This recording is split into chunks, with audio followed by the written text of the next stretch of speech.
کہ ایک روز میں تمہاری کچھ نہ کچھ ضرور لگوں گی؟ کیا تمہیں یقین نہیں آتا؟ پلیز شہناز صاحبہ، میرا پیچھا۔ صرف شہناز صاحبہ، میں مریضوں کے لیے ہوں، تمہارے لیے شہناز ڈارلنگ، جان اور جانے من ہوں۔ بے حیائی کی باتیں مت کرو، اعلیٰ تعلیم یافتہ ہو، تمہیں ایسی باتیں زیب نہیں دیتی۔ یہ بے حیائی کی باتیں نہیں ہیں، میں تم سے محبت کرتی ہوں، اور محبت کرنا گناہ جرم نہیں ہے۔ میں تمہاری شرافت سے بہت متاثر ہوئی ہوں جہادات، اس لیے ہمیشہ کے لیے تمہیں پا لینا چاہتی ہوں۔ تمہیں آخر محبت سے اتنی چڑ کیوں ہے؟ دیکھو شہناز صاحبہ، میں تمہیں کئی بار سمجھا چکا ہوں کہ میرے جیسے لوگوں کو محبت کرنے کا کوئی حق نہیں ہے۔ موت میرے تعاقب میں ہے، نہ جانے کس لمحے کس کی اندھی گولی کا نشانہ بن جاؤں۔ پلیز تم میرے بجائے کوئی شریف اور پڑھا لکھا انسان ڈھونڈ لو جو تمہیں تمہاری توقع سے بڑھ کر خوش رکھ سکے۔ محبت اندھی ہوتی ہے جہادات، اچھا برا دیکھنے سے قاصر ہوتی ہے، جس سے بھی ہو جائے۔ بس، میرے پاس فضول باتیں سننے کے لیے وقت نہیں ہے، میں باہر جا رہا ہوں، دروازہ بند کر لو۔ اتنا کہہ کر اس نے گن اٹھائی اور دروازے کی طرف لپکا۔ نہیں، آج تمہیں میری بات سننی پڑے گی، ورنہ میں کچھ کھا کر مر جاؤں گی۔ بے شک مر جاؤ، اس نے بے رحمی سے کہا اور پھر اسے ایک طرف دھکیلتے ہوئے تیزی سے باہر نکل گیا۔ شہناز گزشتہ کچھ روز سے ہاتھ دھو کر اس کے پیچھے پڑی ہوئی تھی۔ کئی بار اس نے یہ معاملہ جمشید خان کے گوش گزار کرنے کا ارادہ کیا، مگر ہر بار کچھ سوچ کر رہ جاتا تھا۔ وہ شہناز کی دل سے عزت کرتا تھا، اس لیے جمشید کے سامنے اسے شرمندہ نہیں کرنا چاہتا تھا، مگر شہناز اس کے کئی بار سمجھانے کے باوجود پیچھے نہیں ہٹ رہی تھی۔ وہ خوبصورت تھی، پڑھی لکھی اور برسر روزگار تھی، اسے جہادات سے کہیں بہتر جیون ساتھی مل سکتا تھا۔ یہ بات جہادات بھی بخوبی جانتا تھا، اس لیے وہ اس کی حوصلہ افزائی نہیں کرنا چاہتا تھا۔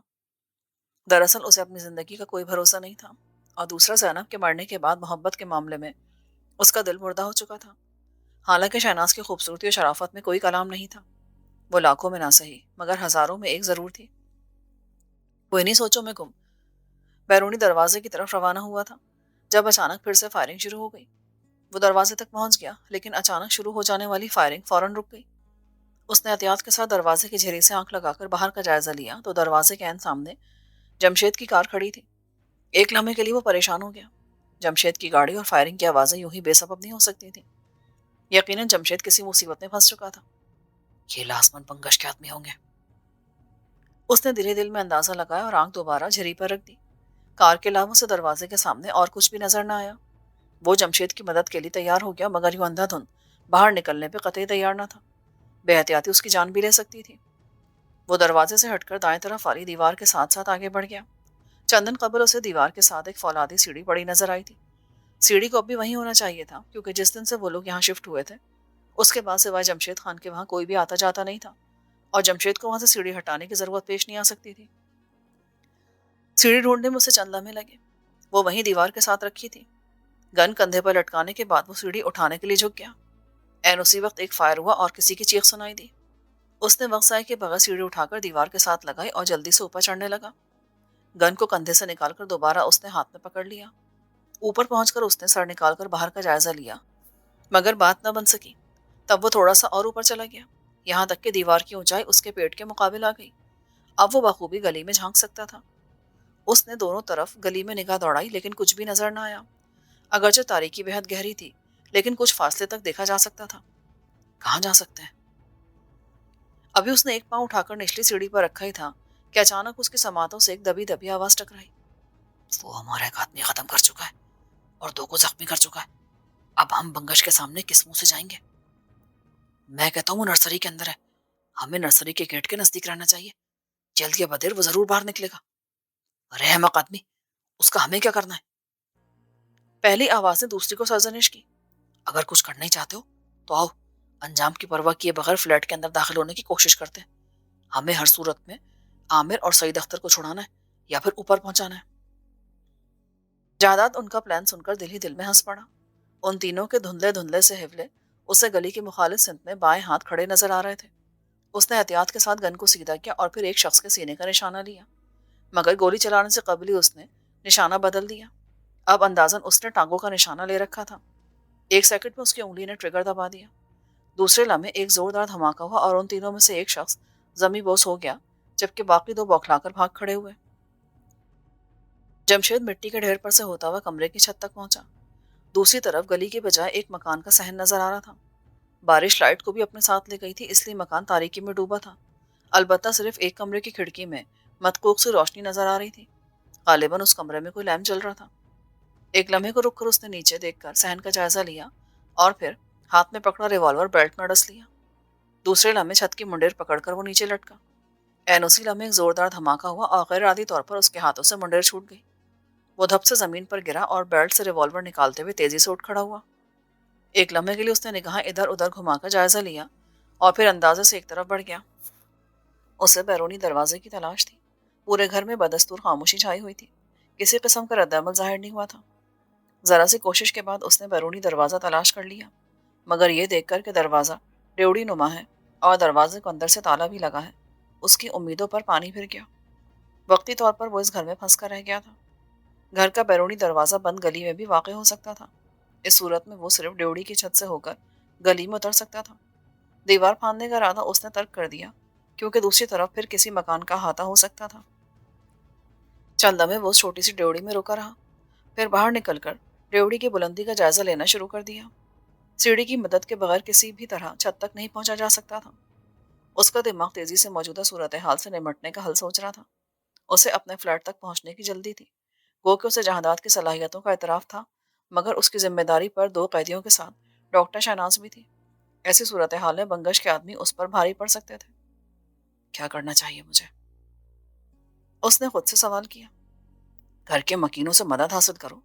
تم ایک ذمہ دار پولیس آفیسر ہو، کوئی چورو چکے نہیں ہو۔ دماغ نے مشورہ دیا۔ یہ اسے قابل قبول لگا، لہٰذا وہ گھر کے رہائشی کمروں کی طرف بڑھ گیا۔ اس کا رخ اس کمرے کی طرف تھا جس کی کھڑکی سے اس نے روشنی دیکھی تھی۔ احتیاط سے وہ دبے پاؤں چلتا اس ایل نما کوریڈور میں پہنچا۔ روشنی والی کھڑکی کوریڈور میں ہی کھلتی تھی۔ وہ دبے پاؤں چلتا ہوا کھڑکی کی طرف بڑھا۔ اچانک اس کی سماعتوں سے ایک سرگوشی نما آواز ٹکرائی اور وہ ٹھٹک کر وہیں رک گیا۔ سرگوشی کی آواز ادھ کھلی کھڑکی سے ہی آ رہی تھی۔ غالباً 2-3 لوگ کمرے میں جاگ رہے تھے۔ فطری تجسس اور پیشہ ورانہ عادت نے اسے ان لوگوں کی گفتگو سننے پر مجبور کر دیا۔ دیوار سے لگ کر وہ آہستہ آہستہ کھڑکی کی طرف بڑھنے لگا۔ لائٹ کی عدم موجودگی نے اس کا یہ کام آسان بنا دیا تھا۔ دیوار کے ساتھ سرکتا وہ کھڑکی کے بالکل نزدیک پہنچا۔ اب وہ جب چاہتا اندر موجود لوگوں کی نظریں بچا کر کھڑکی سے جھانک سکتا تھا۔ اندر سے آنے والی آوازیں اب اسے صاف سنائی دینے لگی تھی۔ صفیہ رحمان، میں تمہارا سگا انکل ہوں۔ تمہارا برا کیسے سوچ سکتا ہوں؟ شاباش، ان کاغذات پر سائن کر دو۔ ایک بے رحم مردانہ آواز سنائی دی۔ انکل، میں نے کہا ہے نا کہ کر دوں گی، مگر ابھی نہیں۔ جواب میں ایک سہمی ہوئی نسوانی آواز سنائی دی۔ کیسے نہیں کرو گی؟ بلاؤں آصف کو؟ منہ دکھانے کے لائق نہیں چھوڑے گا۔ ایک کرخت نسوانی آواز اور گونجی۔ پلیز آنٹی، آپ لوگوں کے سوا اس دنیا میں میرا کوئی نہیں ہے۔ اللہ سے ڈرو۔ ایک بے سہارا اور یتیم بھتیجی کے ساتھ ایسا ظالمانہ سلوک مت کرو۔ اگر تم ہمیں اپنا سمجھتی تو پھر آصف سے شادی نہ کر لیتی۔ ایک ہی تو بیٹا ہے ہمارا۔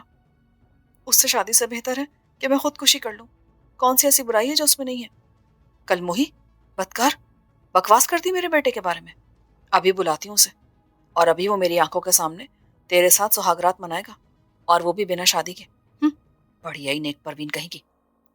بکواس مت کرو زرینہ، صفیہ ہماری بھتیجی ہے۔